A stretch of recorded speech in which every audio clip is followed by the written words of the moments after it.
Okay, so this presentation is about using Cassandra as a data store for storage and maintenance of sessions. And when I say sessions, I really mean anything session-y. So this can be a user session, it can be a device session, it can be anything that you want to maintain state for that is temporal in nature. So it's not necessarily just limited to user sessions, but that's primarily what we're going to talk about and demonstrate in the context of this presentation, just because it seems to be one of the most widely adopted use cases. So my name is Les Hazlewood. I'm from Stormpath. We are a cloud-hosted identity management service. We focus on authentication, user management, security workflows, automating all of the stuff that tends to go wrong when you implement things or when you're implementing applications exposed to the world at large. How many people here were here for the presentation that was just before this one on OAuth 2 as a service? Okay, cool. So if you didn't want to build and maintain that yourselves, you could use Stormpath, for example. And we do a lot of other things in addition to that, but we handle all of these things and offer developer tools and SDKs and libraries. And of course, as you might expect, we use Cassandra on the back end. During the course of this presentation, I'm going to be talking about Apache Shiro. That's the implementation that I'm going to use to demonstrate how to do session clustering in this particular use case. How many people here have not heard of Apache Shiro? Okay, a few people. So Apache Shiro is the Apache Foundation's open source security framework for the JVM platform. It handles user management at the application level, session management, authentication, authorization, and best practices, cryptography, and encryption, and security digests. But in the course of this presentation, we're only going to be talking about session management. So these other things in the web support and auxiliary features like testing, support, and other things in crypto are out of scope for this presentation. Of course, this is what I do most of the day, so if you have any questions on this stuff, please feel free to ask me after the presentation's over. So, okay, before we jump into Cassandra-related code, let's cover some Shiro quick concepts. The idea with Shiro is that as a security framework, everything is user, or in this case, subject-centric. And subject is just a security term for, that means the currently executing user, or the currently executing individual or thing that's interacting with a service or an application. So this can be a human being, most of the time it is, but it can also be a device, a daemon, a third-party service. It's anything that's currently interacting with the service. And Shiro, on almost all of its security operations, takes a subject-centric approach to its API. We find that people tend to think about things in user use cases. You know, if I'm accessing this REST API endpoint, can I do X, Y, or Z, or am I allowed to click this button?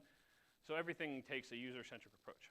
And there's all sorts of convenience methods on a subject that represents the current user. For example, you can log in the user, you can do some permission checks, authorization checks, role-based access control, and whatnot.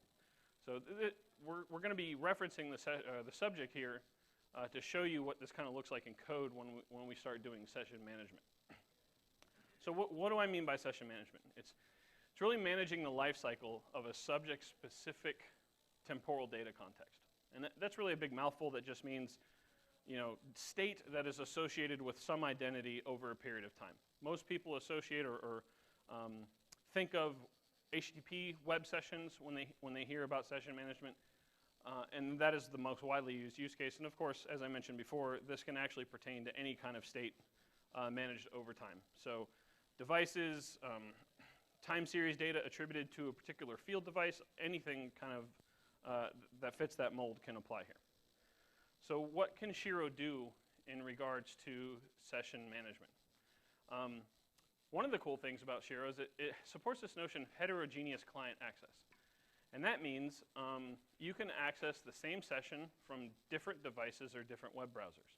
This is a feature that doesn't exist in Java or JEE anywhere that I'm aware of. For example, you can't access the same stateful session being from a web browser as you can from a server-side component, because there's inherently connection state and other things associated with those access patterns. But Shiro allows you to do this by session ID access.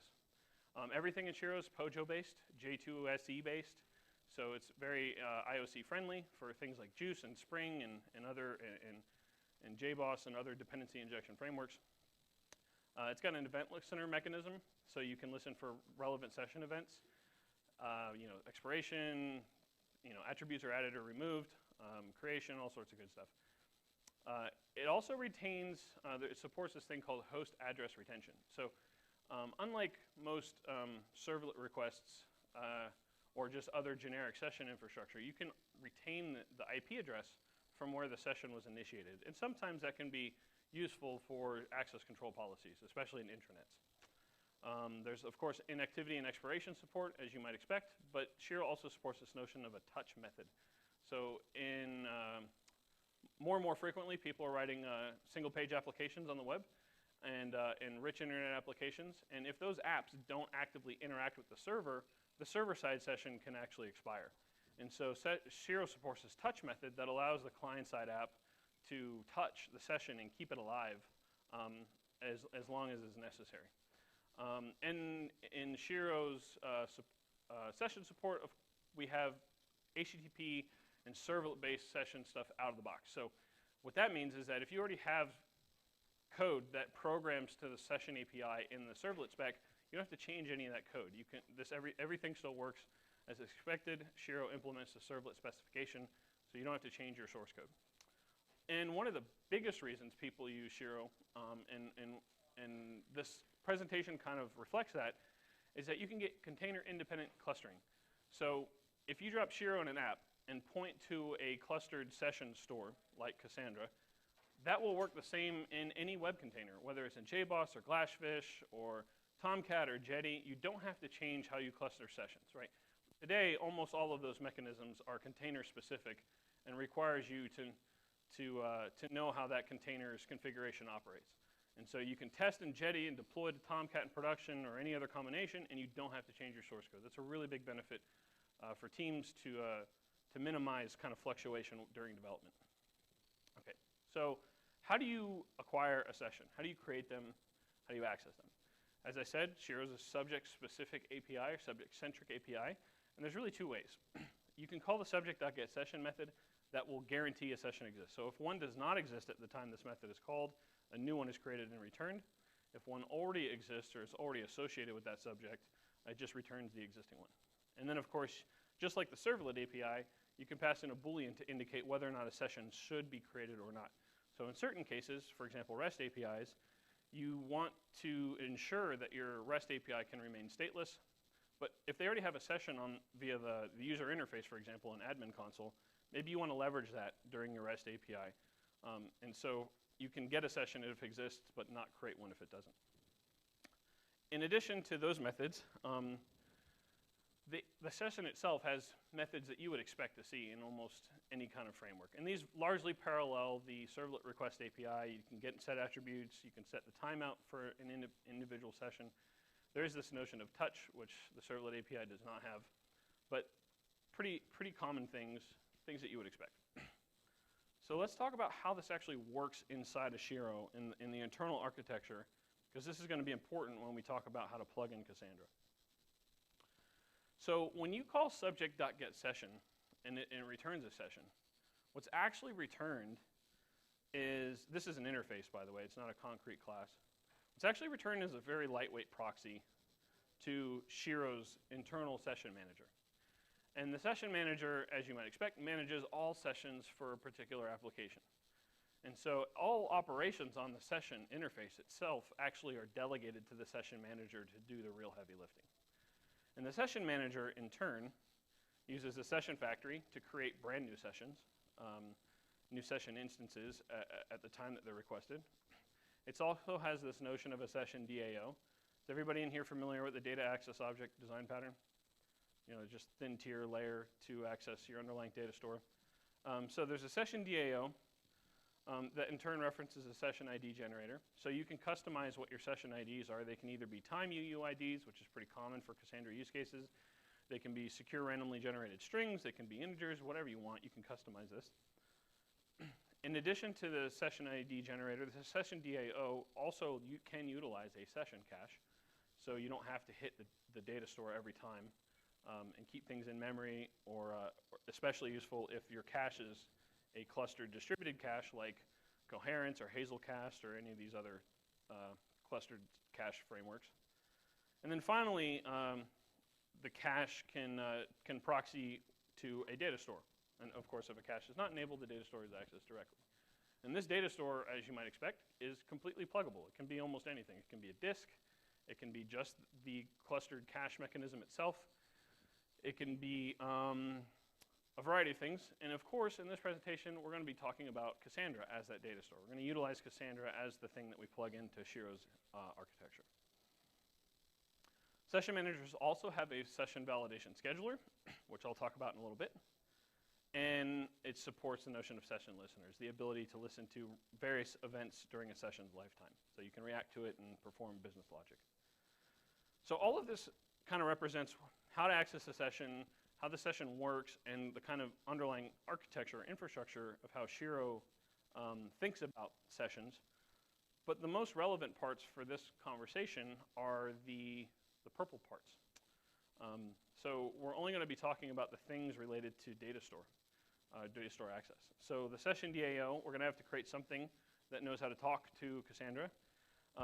In this case, we're going to create a session ID generator that uses a time UUID, because that's one of the most common ways of guaranteeing a unique identity for a stored resource, as well as being able to sort by time, which, as you can imagine, is very important, or can be very important for sessions, sorting by most recently accessed or oldest session or what have you. The data store is Cassandra. We don't have to worry about that. And one of the interesting things is this notion of a validation scheduler. So it's every session framework that's out there, whether it's Shiro or Tomcat or anything else, has this thing called a validation scheduler. And the main name might be different across the frameworks, but ultimately, the scheduler is required for running periodically and deleting orphan data out of the data store. So you want to make sure that old sessions, those that have expired or have been implicitly terminated but not explicitly terminated, are cleaned up so they don't fill up your data store. If you don't have this scheduler or some kind of validation mechanism, it will fill up over time, and that's never a good thing. Your disks will run out of space and whatnot. So this is an important concept that everything has. Shiro has it. We'll talk about specifically in regards to Cassandra how this is important or whether it's important or not. So how do I enable this inside of an application? Because we're talking about web apps in this particular case, you can do everything that we're talking about here via simple web.xml configuration, or granted with the latest advent of the Servlet 3.0 spec, you can do these things programmatically as well. And what we want to do is make sure that we protect all URLs. So any request that goes into the system, we want to intercept it and make sure that we can leverage Shiro session implementation instead of the servlet containers. Because again, I said Shiro implements a servlet spec, so we need to make sure that that is represented instead of the default servlet behavior.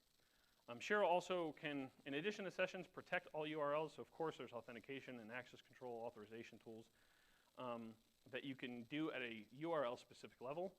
Shiro supports this notion of defining filter chains in a very concise manner that is probably the most succinct and easiest to use mechanism I've ever seen for a web app, much easier than defining a ton of filters in web.xml.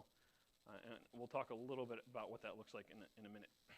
There's also JSP tag support, so you can control whether or not elements in JSPs or JSF pages are rendered based on session state or user state, all sorts of other things. And as I mentioned before, we implement the servlet spec, so you don't have to change your session-based code. So this is how you enable Shiro in a web app. Either XML or programmatic config, you enable a listener that loads up Shiro in its environment. And then you specify a filter so it can intercept all requests that come into your web app. In addition, you want to make sure that the filter mapping for that filter can intercept every type of request that is performed by the servlet container dispatcher. So there's request types, there's request forward types, include types, error handling.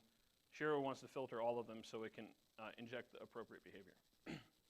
So this just gets it set up, and then finally Shiro has its own config format.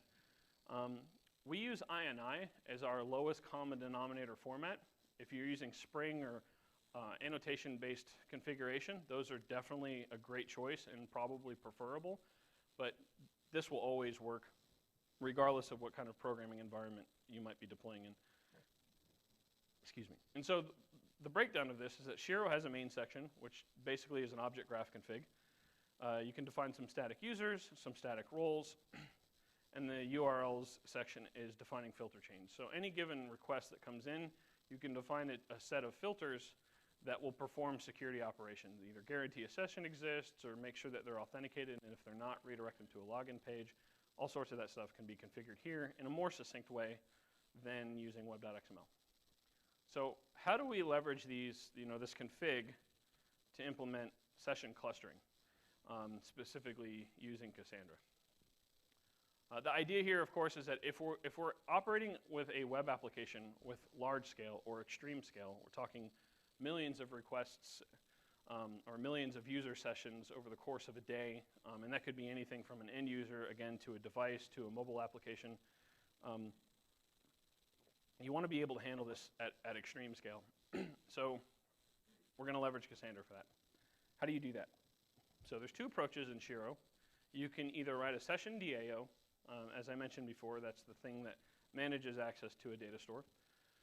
Or you can leverage Shiro's out-of-the-box enterprise cache session DAO implementation and just write a cache manager.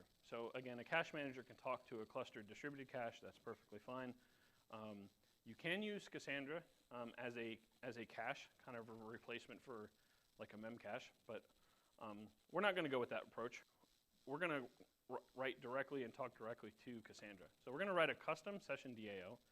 Very, very simple. The only things that we have to worry about with this particular approach is that we're going to focus on the implementation, the session ID generator, and then the actual data store that we have to talk to. So the best approach when you do this is probably to extend the Shiro abstract session DAO, which implements a lot of logic for you, like session ID generation and delegation to an ID factory and whatnot. So you just basically have to override a couple methods that perform the CRUD operations to the underlying data store. And if you want, you can subclass the caching session DAO instead of abstract if you want to enable write-through caching. So if you want to leverage a cache or a clustered distributed cache before having to go down to the data store, you can do that. So the way to enable native session management or session management controlled by Shiro instead of the servlet container is to just tell Shiro, hey, I want the session manager that's in use to be a default web session manager. This overrides the configured or implicit default manager that's used in web apps at startup, which piggybacks or rather wraps the servlet container session manager. So now we're saying I don't want to use a servlet container, I want to use Shiro so I can leverage these clustering things. And then we're going to do some more config that allows us to interact with the actual underlying Cassandra data store. So these are just some utility classes. This is from a sample application I wrote. This is all available Apache license on GitHub. And I'll show you the URLs at the end of the presentation if you want to download this yourself and hack on it and kind of play with it. But we're creating a cluster object. This really creates a cluster object using the Cassandra, or excuse me, the DataStax Cassandra driver. And so this cluster object is then used to perform all of our queries and do our CRUD operations. So the DAO here is just being configured. Here's the cluster, here's the key space I'm going to interact with. This is a particular table or column family that I want to interact with. These are all the defaults, pretty simple stuff. So once this DAO is defined, you just have to configure it on the session manager. So as you can kind of see from some of these things, the main section of Shiro is really just simple object graph kind of definition. I'm defining objects, I'm defining properties on objects. This is nothing kind of interesting, but it is very convenient from a text config kind of way. So these all use Java Beans properties, as you might expect. Very easy. Again, if you have Spring or Juice or annotation-based config, that's probably better, but this works for everybody. Okay, so now we've got our DAO plugged into Shiro. What does the table look like? So this is a CQL definition of what our sessions column family looks like in Cassandra. So of course there's an ID. Every session has an identifier that it can be used to access on subsequent requests. But we also keep track of other information that might be useful, especially for sorting reasons.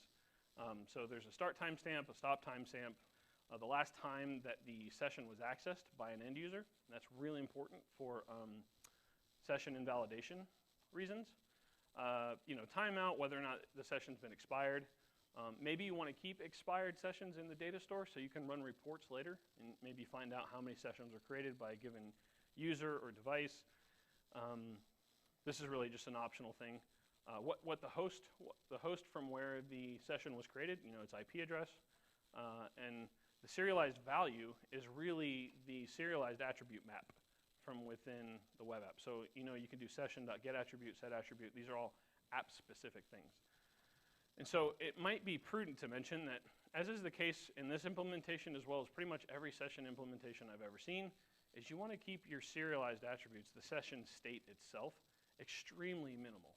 Right? The more session state that you have, especially if it's large, the more you have to spread that state over a cluster, the more I/O you have and serializing it and reading it into memory. Session state can kill large-scale apps. So the only thing that really, if you want to scale, that should be stored in sessions are simple pointers, an identifier or a couple identifiers to something else that you can look up from a cached data store. So the idea is keep this stuff minimal, and your performance with Cassandra will be much, much better. No big, huge object graphs in the session. Yeah, don't store the entire UI state in the session. Yeah. Okay. So we talked before about a session validation scheduler. And if you noticed in the config previously, we didn't specify any session validation scheduler. One is defined by default, but we don't need one in this case. Right? There's a lot of overhead in querying a data store and finding all of the sessions that have been expired, and if they are, either purge them from the data store or mark them as deleted. Again, as I mentioned, every session mechanism out there has to do this to prevent orphans. But we don't need one when we use Cassandra, and it's really great because we can use Cassandra's TTL feature. So if you specify a TTL equivalent to or equal to your session timeout for that particular session, you can trust that Cassandra will automatically delete that session from your data store and that these orphans don't fill up over time. So again, this pertains to sessions, this pertains to OpenID tokens, this pertains to anything that is temporally stateful. And so we're going to leverage the same behavior here. So the way you tell Shiro to not enable its default scheduler is just turn it off. So we're telling the session manager, hey, I know session validation is really important, but in this case, I am explicitly turning off because I know that my data store will do it for me. And that way, the application doesn't bear the overhead of having to do it itself. So given the table, what happens when a new session is created? Here is a SQL query that we can use that will populate a row in that table. So we're going to update the session table using a particular TTL. $timeout is just my own little identifier token for this presentation to show you where the real value would go. That is not valid SQL syntax, but that shows you where the real value would be substituted during runtime. Ideally, it'd be like a question mark. But that's where you want the TTL. And then you set all the values, and then you specify the ID of where that value should be saved. And so this is commonly referred to as an upsert. Cassandra doesn't care whether this is the first time the row or the record's being written or if it's an update. Upserts work really well for Cassandra. Yes?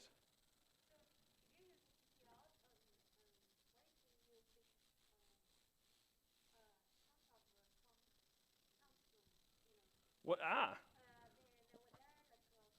So the question is what if you have these TTL, what about tombstones? And that is an amazing question. What about tombstones? So the reality is that, yes, if there is a lot of reading and writing and deleting, you're going to create tombstones, and tombstones invariably create or add more space, and they need to be cleaned out as well. So when using Cassandra as a time-based data store, or a temporal data store for session state, you want to be careful with your GC Grace and the compaction strategy that you use. So we recommend a GC Grace. As many of you probably know, GC Grace by default in Cassandra is 10 days, which means tombstones can live up to 10 days in the data store. And so if sessions are expired, and say a session timeout is 30 minutes or an hour, That's an awful lot of time to keep this data that's probably never going to be used around. So we recommend a GC Grace. In this case, 86,400 is 1 day, 24 hours. But you can even go much lower than that depending on your load. So the more concurrent sessions you have and the more scale that you have, you might be incurring more and more tombstones, so you might want to reduce this even further.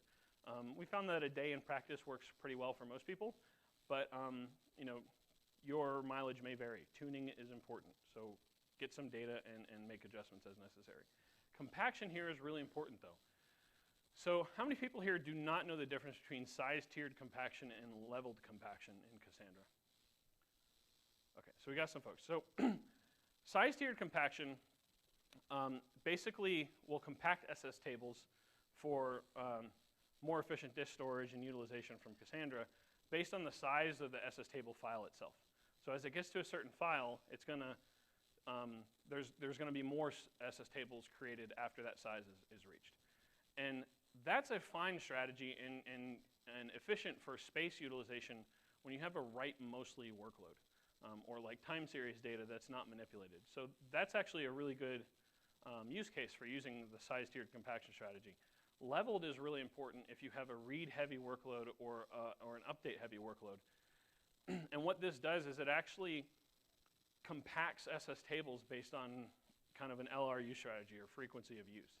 And so the things that are most recently accessed go into the tier 0, then tier 1, then tier 2, and so on. So there's different levels that act as persistence tiers for the SS tables. And that's really important for sessions because the things that are most active or widely used or frequently used, you want to have in tier 0 if possible. And so the probability of this stuff is actually, you know, the amount of SS tables that you'll have to read on average is 1.11111. Like you have a 90% chance of seeing your data in the tier 0. Then if it's not there, you hit tier 1. You have a 90% chance of hitting it there. So leveled is much more efficient for read-heavy or update-heavy kind of flow. So make sure you're using leveled compaction strategy. That being said, this does incur more I/O, right? Compaction happens more frequently. There's more I/O on disk. And so you have to be aware of that when you're customizing or testing your sessions at scale. In practice, this isn't really that big of a deal, especially if you're on SSDs. But you know, just run some tests and make sure that this works for your particular scenario. What about row caching? This is a question that comes up sometimes. You know, hey, can I turn on row cache and have it work as sort of like a mem cache, so I don't really need to be hitting disk all that often? And until today's announcement with 2.1, you probably don't really need it. Most of the time, row caching is used in very, very specific use cases. The DataStax core engineers are probably the best people to ask about when it's valid to be used. The SS table is already likely to be an operating system page cache, and it's off heap in Cassandra. So it's already likely to be in memory, so you don't really need row cache. Again, for versions less than 2.1. You do want to use key cache, though. That's really important to make sure your keys are cached so they can be accessed efficiently when accessing a partition row. This is really important, but it's okay. It's enabled by default on Cassandra 1.2 and above, so most time you don't have to worry about this. That being said, I'm going to run some tests now that 2.1 is out and it's available on using row cache for these specific use cases. Because row cache in 2.1 is really interesting, where you can keep the most frequently used entries in a particular memory cache, which makes a lot of sense for sessions, right? Those are the things that are constantly being updated and accessed. And so for this particular case, maybe you might want to keep 1,000 or 5,000 sessions in the row cache, and you can do that based on the 2.1 specific row cache. The code is here. Feel free to check out a project and download it and update it. I don't really have a whole lot of time left. What's my cutoff time? 11:15? Anybody know? 11:30, perfect. So I can show you a demo. Awesome. All the perils of real-time demos. But no, okay. So I'm going to show you guys basically how this project is set up, what the code looks like, and how you can run it yourselves. So why did I choose Cassandra? So the question is, why did I choose Cassandra? Because there are different alternatives. And for me, one of the important things was we wanted session state to be persistent and geographically distributed in case of a data center disruption. And so that means that our sessions are fully fault tolerant across geographic zones. And in my experience, persistent, eventually consistent data stores, there's no data store that works better than Cassandra for geographic replication. Like, it is so good at that and so efficient that, there are memory-only stores that probably do that really well, but in practice at extreme scale, we found Cassandra to be excellent in that regard. Additionally, the maintenance overhead from the DevOps team is so low with Cassandra that there are other variances or other programs that required more operation overhead that just wasn't worth it for us. And so we found Cassandra to scale to hundreds of millions of sessions with no noticeable impact on performance. It was unbelievable. So it was kind of a no-brainer for us. Also, we were using Cassandra for other things, so the more that we could consolidate to a single data store, it just made it easier for operations. Yes. How many replicas? We run a minimum of 4 replicas across our data cluster, so we have 7 nodes that are online at all times. So we write with a quorum consistency, but we read with a consistency level of 1, which is actually interesting. If you guys get a chance to go see a DataStax talk, actually not DataStax, a Netflix talk, I don't know if Christos talks about this in his presentation, but the variability on consistency level of 1 and having something go wrong is so incredibly low, like at the millisecond level, that odds are high that it's not really worth incurring the network overhead of quorum consistency, especially if it's data that's not like super critical. It depends on what's in your session in this case, but most of the time it's not that big of a deal. You can also implement retry logic in the client side. If anything fails on CL level 1, then you try in quorum, and then that usually fixes everything. But we found performance to be much, much better, as did Netflix, by using a consistency level of 1. Yes?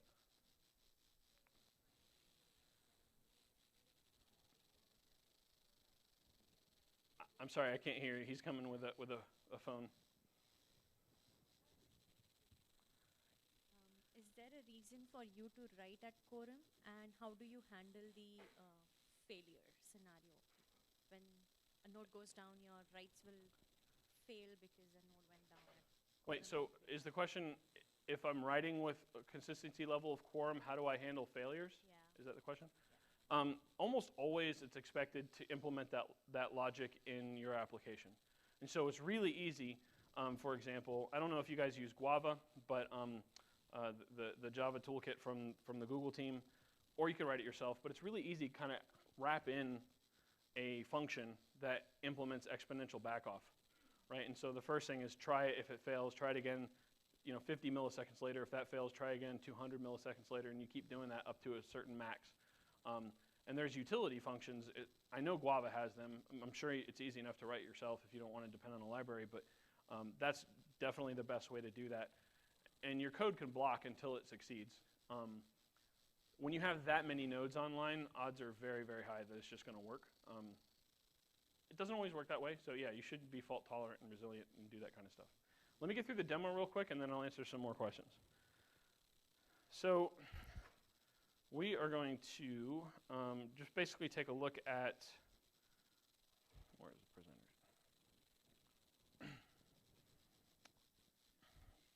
So this is basically a DAO. It's a POJO. It's nothing very special. Again, its subclass is that abstract one. It's got some lifecycle methods associated with it. This isn't ideally designed. This was just done quickly for the demo. I'd probably extract some of the stuff out into proper OO components. But the idea here is that we're setting a time UUID session ID generator. And if I go into this, you'll see that it just uses the Cassandra DataStax library UUIDs.timebased. So this is, oh shoot. There's nothing special about this. You don't have to depend on a third-party library. Let me go back here. That's already kind of built into the DataStax driver, so you can leverage time-based UUID generation. Cluster is a Cassandra DataStax object or driver object, what key space I'm using, what table we're going to persist the stuff into. And the init method kind of lazily creates the key space if it's not there. see if I can find that thing. You know, in this case, I'm just using a simple strategy, a replication factor of 1 because this is a local test. Ideally, you'd use a replication factor of 3 or whatever n divided by 2 plus 1 is for your cluster. And we're going to go ahead and create our table lazily. And this is what I was showing you guys before. Right? We're going to create a table with a UUID, time UUID for the identifier, some different values. Here's my GC Grace and the level of compaction strategy. And this is going to create this table on startup if it does not exist. And here's some of our kind of creation logic. We're going to generate a session ID. We're going to assign it to that particular session object. We're going to save it to the data store and then return it. And here, unfortunately, it's probably not well formatted, but we're using the Cassandra, the DataStax driver, and we're creating a prepared statement. We're binding our argument, which is the session ID, to that statement. We're going to serialize some of the data. These are the class attributes and the session attributes. And we store all this as a byte buffer, and then we execute the statement to the data store. And here's actually, you know, we saw this already. So the idea is that all of this is encapsulated in a single class. It's really easy to use, and I'll show you quickly using, you know, I think.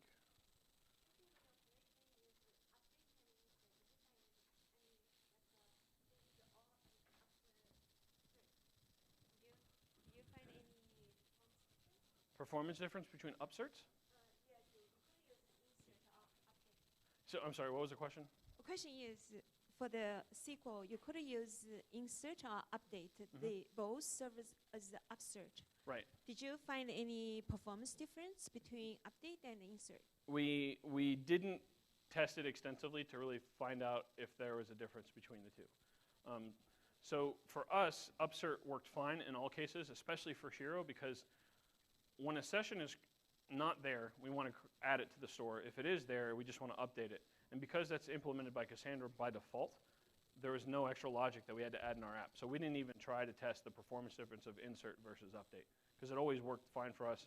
And I'll show you some performance metrics in just a little bit so you can see how fast this actually is for real applications. Yeah. The reason I ask you is because I always use insert, you know.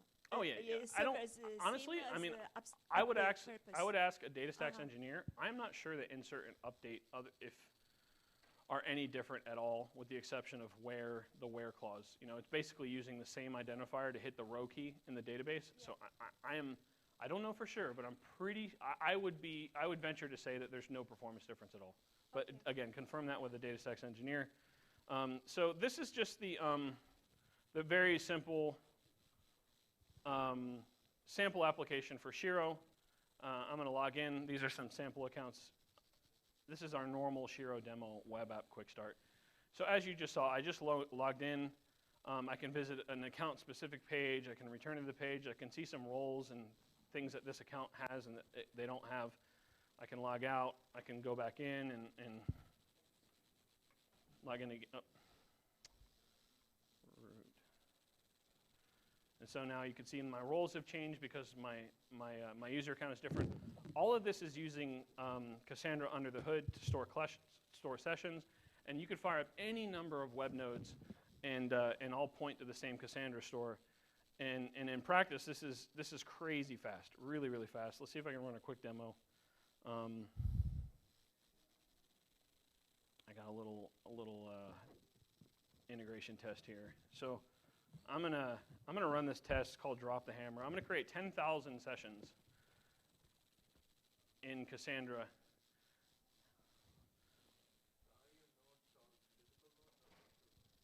We actually, Stormpath runs 100% on Amazon, so ours are not physical machines. But there you go. I just created 10,000 sessions. Oh, and I want to indicate here what's going on. For each session, I'm creating a new one. Then I'm reading it out of the data store. I'm updating the data. I'm going to then make that update to the data store. And then I'm going to delete it because I don't need it anymore. And then I'm going to do yet another read to assert that it's gone. These are 5 I/O or 5 operations on the DataStax driver, each one of them independently hitting Cassandra. And I'm doing that 10,000 for 10,000 different sessions. So that basically equates to 50,000 operations on a 2011 laptop with a crap ton of stuff running, and it did it in about 4 seconds. Right? That is a ridiculous quantity of operations for a non-optimized application on a non-optimized platform. You can take this and scale it to literally, and we've tested this, millions of sessions with almost no reasonable impact to the application. So you can have hundreds of thousands or millions of concurrent sessions with very, very little I/O impact to your data store.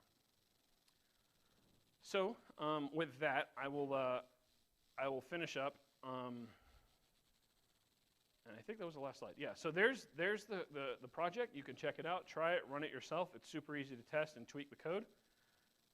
That's all I have for you guys. Thanks for your time.